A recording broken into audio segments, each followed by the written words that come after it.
Pernah nggak sih kalian melihat orang-orang yang di sekitar kita, teman SMA, teman kuliah yang dulunya pinter banget ya, nilainya bagus, ranking terus, tapi 5 tahun kemudian hidupnya biasa-biasa aja. Kerja jadi karyawan, gaji 5 juta per bulan, nggak kemana-mana.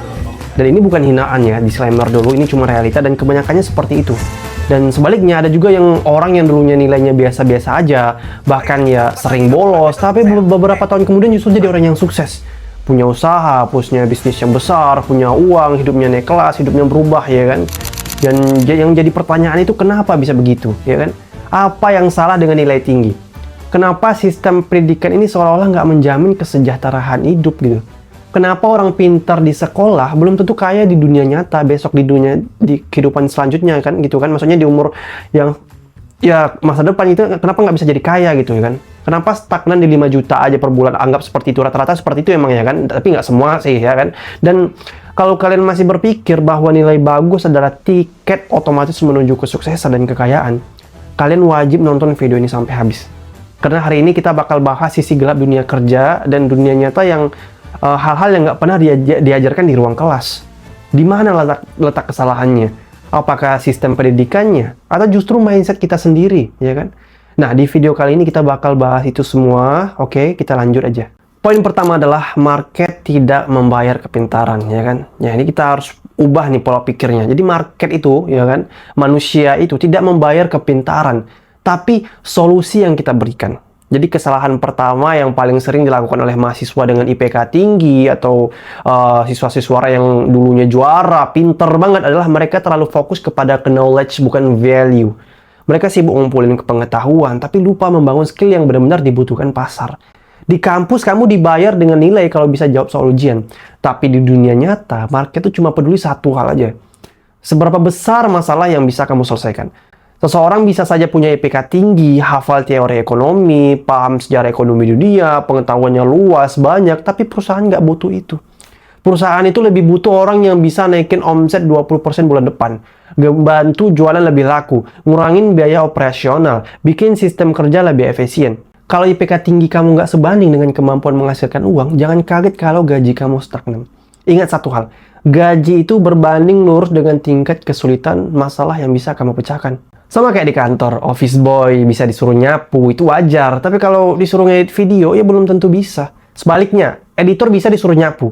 Tapi ya nilai yang dibayar perusahaan bukan dari nyapunya ya kan, melainkan dari skill editingnya. Jadi market bukan membayar usaha, bukan membayar kepintaran ya, tapi membayar value dari masalah yang bisa kamu selesaikan. Dan itulah alasannya kenapa banyak orang pintar di kampus tapi biasa saja di dunia nyata. Poin kedua yaitu adalah yang paling menjebak ini nih. Good student syndrome ya. Sadar nggak sih sejak SD sampai kuliah kita itu sebenarnya di program seperti buruh pabrik, ya kan? Bel masuk kita masuk, bel istirahat kita makan, bel pulang kita pulang. Kita selalu nunggu instruksi, ya disuruh baca halaman sekian, ngafalin sekian, ya kan? Kerjakan tugas sekian, semua sudah diatur. Tanpa sadar kita itu dididik untuk jadi penurut yang sempurna. Masalahnya dunia nyata itu nggak butuh penurut. Dunia nyata itu butuh pengambil keputusan. Banyak orang pinter, apalagi yang dari kecil terbiasa dapat nilai bagus, akhirnya tumbuh jadi pribadi yang perfeksionis. Takut salah, takut gagal, takut keluar jalur, takut melanggar aturan, takut ambil resiko. Mereka terbiasa mengejar nilai A, takut dapat nilai B, dan ketika masuk di dunia nyata, pola pikir itu kebawa. Takut resign, takut mulai bisnis, takut ambil peluang, karena di dunia nyata tuh nggak ada buku panduan yang bilang kalau kamu begini pasti sukses, ya kan? Orang dengan good student syndrome ini biasanya terlalu menuntut dirinya sempurna. Padahal dunia nyata itu nggak butuh sempurna. Dunia nyata itu butuh berani mulai. Ya, sebaliknya orang yang dulunya nilainya biasa-biasa aja justru lebih berani.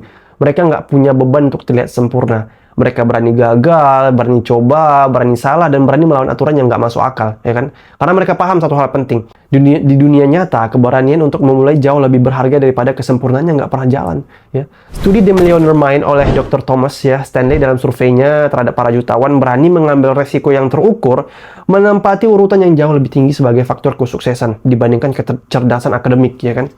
Orang yang terbiasa patuh seringkali kehilangan peluang besar karena terlalu ya menimbang-nimbang lah gitu kan. Sekarang kita masuk ke poin ketiga yaitu yang gua sebut sebagai monetization gap. Ini adalah jurang pemisah antara ilmu teori yang kita pelajari di kampus, di sekolah dengan ilmu pasar yang benar-benar dibutuhkan untuk menghasilkan uang. Gini, kita nggak bisa bilang kuliah itu nggak berguna. Kuliah itu penting dan ilmunya memang spesifik. Mahasiswa hukum belajar hukum, mahasiswa kedokteran belajar anatomi, tapi masalahnya adalah pasar tidak membayar apa yang kamu ketahui. Pasar itu membayar apa yang bisa kamu monetisasi. Maksudnya, pengetahuan baru bisa bernilai kalau bisa diubah jadi solusi. Dan solusi itu dibayar dengan uang. Banyak mahasiswa yang IPK-nya tinggi terjebak di sisi teori. Mereka tahu hukumnya apa, ya kan, tahu pasalnya apa, tapi tidak tahu bagaimana memenangkan negosiasi yang menguntungkan klien gitu. Mereka tahu anatomi manusia buat yang kedokteran, ya kan, tapi tidak tahu cara mendiagnosa masalah secara tepat, menentukan tindakan, dan mengambil keputusan di dunia nyata. Di kampus kamu belajar di lingkungan yang terkontrol. Di dunia nyata, pasar itu kacau, penuh tekanan, dan penuh masalah nyata. Jadi masalahnya bukan kamu nggak pinter. Masalahnya adalah ada gap antara kepintaran akademik dan kemampuan menciptakan nilai. Ibaratnya kamu punya senjata nih, tapi nggak tahu cara menembak ke sasaran yang tepat. Ada riset dari Carnegie Institute of Technology yang menyebutkan bahwa 85% kesuksesan finansial seseorang itu ditentukan oleh human engineering, seperti komunikasi, kepemimpinan, negosiasi, dan kepribadian. Sementara hanya 15% berasal dari pengetahuan teknis atau akademik. Jadi, ya, jangan cuma jadi perpustakaan berjalan yang penuh teori. Jadilah mesin pencari solusi, orang yang tahu bagaimana cara mengubah ilmu menjadi nilai dan nilai menjadi uang. Jadi kesimpulannya apa? Apakah IPK tinggi itu buruk? Ya kan? Jawabannya adalah sama sekali enggak, teman-teman. Ya kan? Punya nilai bagus itu justru bukti kalau kalian adalah orang yang disiplin dan bertanggung jawab. Tapi ingat satu hal, ya kan? IPK tinggi itu cuma tiket masuk. Skill dan keberanianlah yang akan membawa kalian sampai ke tujuan. Dunia nyata itu tidak peduli seberapa banyak buku yang sudah kalian baca, ya kan? Kalau kalian nggak pernah menulis bab baru dalam hidup kalian sendiri, ya, jangan sampai kepintaran kalian itu justru memenjarakan kalian dalam ketakutan pada kegagalan. Mulai sekarang, coba tanyakan kepada diri sendiri, kalau besok nih gelar gue udah keluar ya, gelar kita udah keluar gitu kan, ya kan, udah ada di belakang nama, kuliah selesai, kampus selesai. Masalah apa yang bisa kita selesaikan untuk orang lain? Kalau kalian belum tahu jawabannya, maka itu tugas kalian sekarang untuk mencari tahu jawabannya apa. Mulai dari mana gitu. Harus pertanyakan sama diri sendiri. Berhentilah jadi penunggu instruksi, mulai jadi pengambil keputusan, karena pada akhirnya kekayaan itu bukan milik mereka yang paling pintar secara teori, ya kan? Tapi milik mereka yang paling berani mengambil tanggung jawab dan memberikan solusi. Saya Faisal, terima kasih sudah menonton sampai habis. Sampai jumpa di video selanjutnya.